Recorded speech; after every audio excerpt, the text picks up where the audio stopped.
Hello, sports fans everywhere. This is Jairus Sanders, and you're watching Just Sports.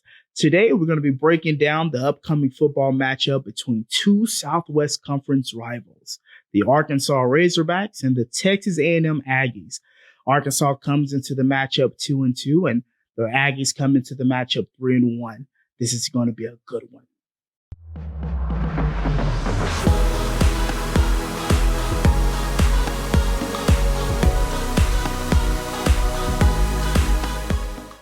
So before we jump into that, please remember to share the content, like, subscribe.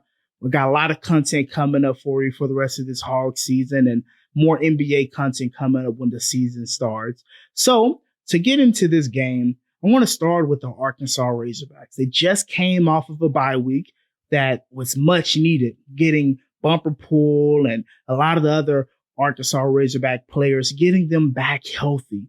That is been one of the main things that has hurt us this year has been our health and outside of the refs. So, just getting them back healthy this week is something that I believe will definitely, help us get that win that I'm hoping to see this coming up week. Also, Texas A&M coming off of a bye week as well. So they're able to kind of get some pieces healthy and get it together. Both of them going into the bye week, coming off of wins against two of the Mississippi schools, Arkansas against Ole Miss and Texas A&M against Mississippi State. So what am I believing is going to happen in this game? Well, my three keys for victory, first off, is going to come down to the quarterbacks. Felipe Franks for Arkansas Razorbacks and Kellen Mond for the Texas A&M Aggies. When you look at their stats and the way they play the game, it looks like the same player. Like literally, their stats are Kellen Mond has 10 more yards for the whole season than Felipe Franks. Kellen Mond has one more touchdown than Felipe Franks for the season. Kellen Mond also has one less interception than Felipe Franks. Felipe, however, has completed 4 more passes than Kellen Mond has on the season. So when you look at their style of play and what they've brought for each team, it's pretty much the same. So in my opinion, what needs to happen for the Arkansas Razorbacks to win this game is Felipe Franks is going to have to separate himself. He's going to have to stand out, be the leader that he's meant to be for this team, and not give up the ball as much as a lot less, of course, than Kellen Mond does, to the Arkansas Razorbacks. So I believe that Felipe Franks is going to have to stand out, step up, and be the leader for this team that we know him to be.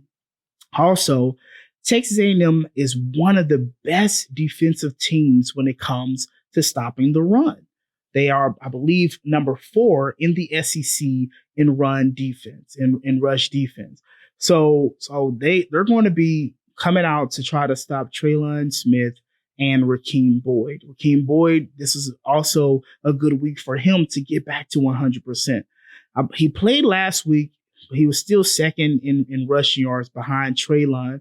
I believe that he still isn't 100%. So this bye week couldn't have came at a better time. This is a time to get everyone back healthy. So what I believe needs to happen as far as my second key for victory for the Razorbacks is run, Boyd/Smith, run.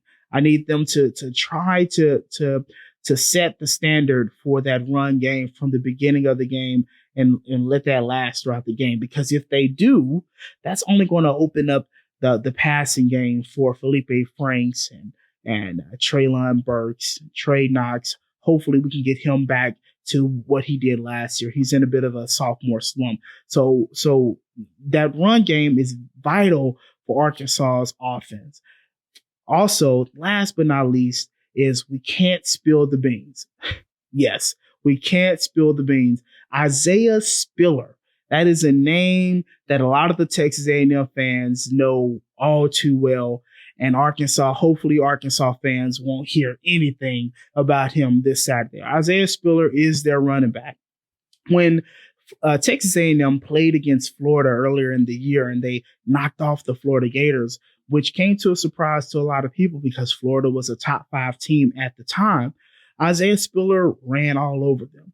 He did a really good job in rushing against those Gators. So Arkansas's defense isn't really that great against the run. We know how to get interceptions, as we see last time we played against Ole Miss. We got six interceptions. So we are decent, actually a lot better than Texas A&M is in pass defense. It's the rush defense that we actually lag in. So we need to contain Isaiah Spiller. Like I say, don't spill the beans. We cannot let Spiller have the game of his career against us Hogs. So those are my 3 keys. Felipe Franks has to stand out. We have to get the run game going with Smith and Boyd, Trelon Smith and Rakeem Boyd.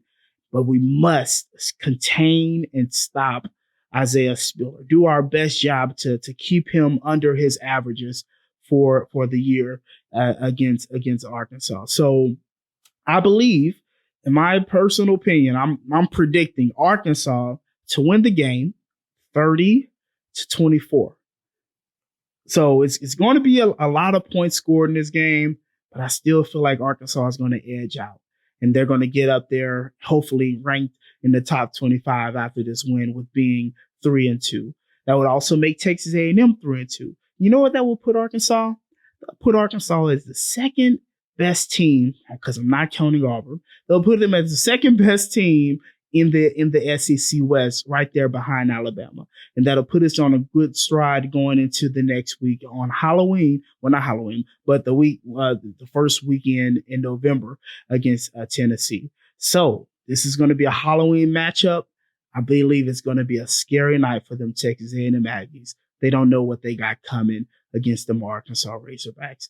Again, this is Jairus Sanders, and you're watching Just Sports. Seriously, Just Sports.